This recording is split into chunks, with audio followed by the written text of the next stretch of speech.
ഹനാൻസൻ അറിയോ? അറിയാം. പാട്ടുകാരൻ അറിയാം. ഹനാൻസന്റെ അനിയ ഈച്ചുവിനെ അറിയും. അറിയാം.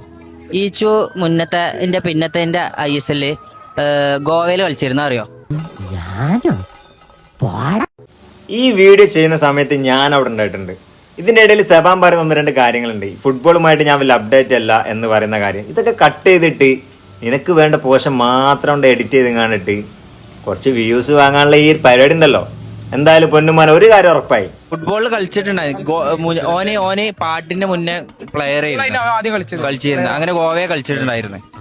അപ്പൊ ഓന് ഇനിയിപ്പോ ഈ വരുന്ന സീസണിൽ ISL ഗോവയ്ക്ക് ഇറക്കുന്നുണ്ട്. ഓൻ ഇൻട്രസ്റ്റഡ് ആയിട്ട് നിലമ്പൂര് അത്ര കളിക്കുന്ന ആള് ഓനുണ്ടായിട്ടുള്ളൂ.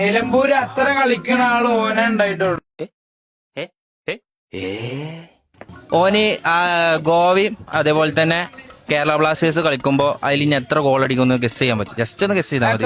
4, 8, 11, 16 ഏതാവോ ജസ്റ്റ് അടിക്കാരു 4 ആയിരിക്കും. 4 ഗോൾ അടിക്കും.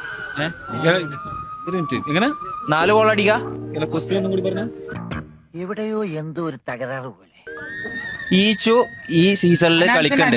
അല്ലല്ല, ഈ മറ്റേ കേരള ബ്ലാസ്റ്റേഴ്സും അത് ഗോവ ടീം കളി വരുന്നുണ്ട്. അതിൽ ഇനി ഈച്ചു എത്ര ഗോൾ അടിക്കുന്നു ഗസ് ചെയ്യാൻ പറ്റുമോ?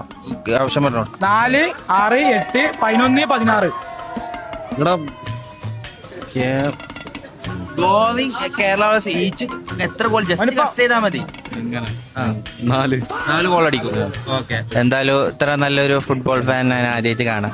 സന്തോഷം. തേക്കുമരാണെന്ന് കരുതി മുരിക്കുമരത്തുമ്പോ പോയി പിടിച്ച അവസ്ഥയാണ് പൻ്റത്. എന്തായാലും അധികം വേഗം അനക്കുള്ള പണിയും കിട്ടുന്നുള്ള കാര്യം ഉറപ്പാണ്. എന്തായാലും ഇജ്ജ് ഉദ്ദേശിച്ചത് എന്തായാലും നടന്നിട്ടാ. എനിക്ക് കുറച്ച് വ്യൂസും റീച്ചും കിട്ടണം എന്നുള്ളതാണ് എൻ്റെ ഉദ്ദേശം. സെബാൻ ഒരു പണി കൊടുക്കാന്നുള്ളത്. പക്ഷെ ഇജ്ജ് ചൊറിഞ്ഞിട്ടേ ഉള്ളൂ. നീ കയറി മാന്തും. ആ മാന്തുന്ന സമയത്ത് അതും കൂടി താങ്ങാനുള്ള കൽപ്പ് എനിക്ക് ഉണ്ടാവണം മുത്തേ.